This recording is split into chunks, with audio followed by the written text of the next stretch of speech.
Coach, first things first, I've got to ask you. I mean, were you bothered seeing those visuals, your owner and your captain? Because everybody wants to ask you that question. I know you've said it's a storm in a teacup, but were you bothered? And can you tell me about it? One, I was so surprised by the reaction. It was incredible. And I've thought about this a lot over the last 4 days. You know, there's not very many surprises in life. So one of the surprises, I've had 4 surprises in my life, and they were the 4 sexes of my daughters when they were born, because I had no idea. And then when they kept coming out, oh, it's a girl. And then it's a girl. It's a girl. 4 girls, but we didn't know leading up to it. So it was a great surprise. Okay. So when I saw that reaction the other night, it was like one of the 5th surprise of my life. Because anyone who knows Mr. Goenka or anyone who knows KR Rahul, they are the calmest, most peaceful men on the planet. So when I saw there was a bit of arms going on about, I thought, whoa, I've never seen this before, because they're both so calm. But then when I went and listened to the conversation, it was just the passion and the gesturing which looked. But actually, they were just talking about where our plan went wrong for the game. And it went wrong. We had a really bad game. Travis Head, the openers for Sunrisers were brilliant. Boovie bowled beautifully to us early, and they beat us really well. And actually the conversation, that's the funny thing about this, what happened, or the aftermath of what happened. Look, no one knew what was said. And I was like, I'm so surprised, like the birth of my daughters, because I was actually heard what was said, and it was all about the plan of our game and where it went wrong. There's a bit of cricket talk. So in a lot of ways, I'm laughing about it. And we're all very, I mean, it's been such an awesome relationship so far between Mr. Goenka and Shashwat, his son, and KL and myself. It's been brilliant. It's been so chilled out. It's been so zenned out. So I was surprised by the reaction. So KL Rahul is in a perfect state of mind, mentally at least, going into the game? Yes, of course. His performances this year, I think we've had 2 bad games, or particularly 2 bad games in the last 2 games, and we need to remedy that today. You know, but he's in a great frame of mind. I think he's led the team incredibly well under pressure. Like, it's funny, you know, because a lot of people want to point the finger at the captain, but look at these high scores this year in this IPL. Every captain, I was only smiling to myself against CSK the other night. The great captain, MS Dhoni. I know he's not titled captain this year, but when Gill and Gujarat were going the other night and they scored 220, at one stage they could have scored 250, and I'm looking, and even I think MS Dhoni must have been scratching his head going, what do we do here? The point is all the captains are under a lot of pressure.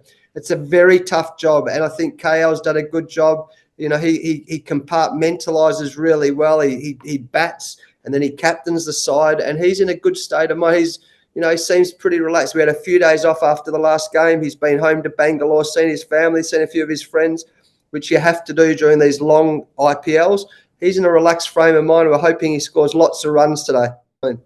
Let me ask you one critical one. Justin Langer, clearly from what I know from the Lucknow Super Giants, they are looking at you as coach long term.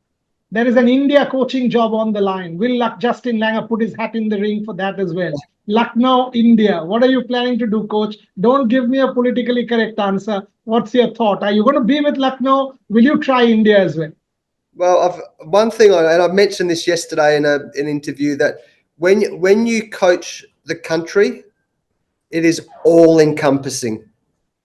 It is, and you look over time.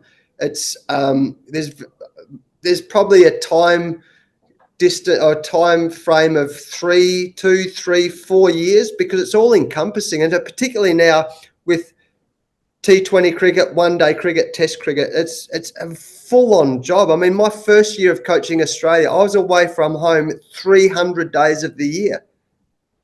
So it's a very difficult job, and you've got to be absolutely in the mindset. I had 2 years away from coaching, and I really enjoyed that because I had some more time on my hands. And we go to this current question about the IPL, and I know we talked before this interview, I have loved every single minute of the IPL. It's no fun losing. It's more fun winning than losing, right? That's reality. But I've loved every minute of the IPL. It is an extraordinary competition. And you come here and the pressure's on from all angles, but I've loved it. I mean, it's the LSG are like a big family, and you hear that a lot with the franchise teams. There's a knack to doing that when you're only together 8 weeks, but I've loved it. I've loved every single second of being with Lucknow Super Giants. In fact, from the moment I met Mr. Goenka in London back in July to now, I've literally, it's been so much fun. I've enjoyed it. We understand the stress.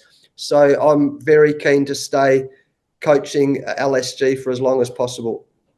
Oh, that's a very clear-cut answer, and I get your point because I've spoken to Rahul Dravid about it, and young families. I mean, all of you, we are the same generation. We all have young families, and I absolutely understand how difficult it is to stay away from the family for 300 days of the year. You don't even know your children growing up. You don't even see them, and all of a sudden things have sort of gone out of our control, and we see kids growing up. So I totally And get I'll your go one step further. I'll go one step further.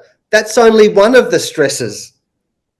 When you coach the country, like if you coach a stateside back home or a BBL franchise or a franchise team, you have, in this case, 1/10 of the population who are barracking for you. When you coach India or Australia, you have the whole country behind you. So if you win, you have the whole country. So if you lose, the whole country goes into mourning.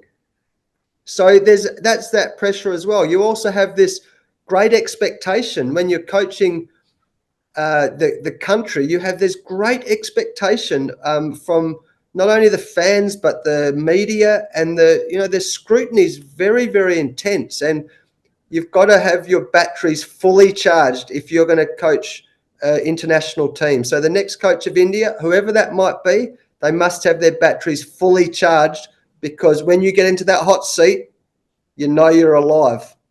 I get you, because clearly when a country hasn't won an ICC event in 11 years, and with a 1.4 billion population starved of winning, we will incessantly keep coming like relentless people. So I totally get your point. Tell me something, coach. Last question, coach. And this I ask you, you were the best test team in the world. You won multiple world championships. We've been struggling for the last 11 years. Do you reckon, having coached an IPL team, having seen Indian talent, hand on heart, do you think India will be competitive in the World T20? And what do you think is going wrong? Do we not take pressure well like the Australians do? I don't think it's about not taking pressure well. What I think about is I can feel it. The pressure builds so it's tangible, because there's so much.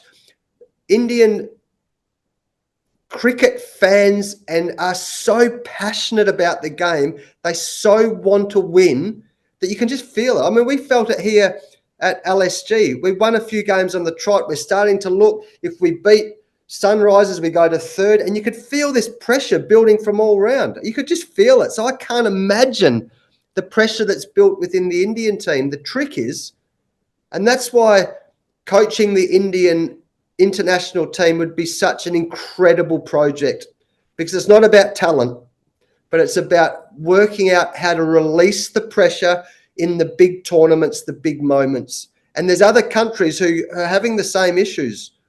But Australia, what I've learned about the Australian psyche over years, over 30 years, is that whilst we are so serious about winning every game we play, when you walk off the field, I mentioned it's like being in a nightclub the whole time. It is so much fun, and we almost have learned a way, instead of building the pressure, we've learned how to release the pressure over time. And that's important. You want to win big titles when it comes to the crunch matches, when it comes to the finals, when it comes to the semi-finals. Players have to be relaxed. They have to be happy. They have to be relaxed, because there's enough pressure already. So that's, to me, the biggest key to unlocking for teams to be successful in the big tournaments like Australia, is unlocking the pressure valve, releasing the pressure valve, not on the field. That's always there, off the field. That, to me, is the puzzle that needs to be solved to win titles regularly.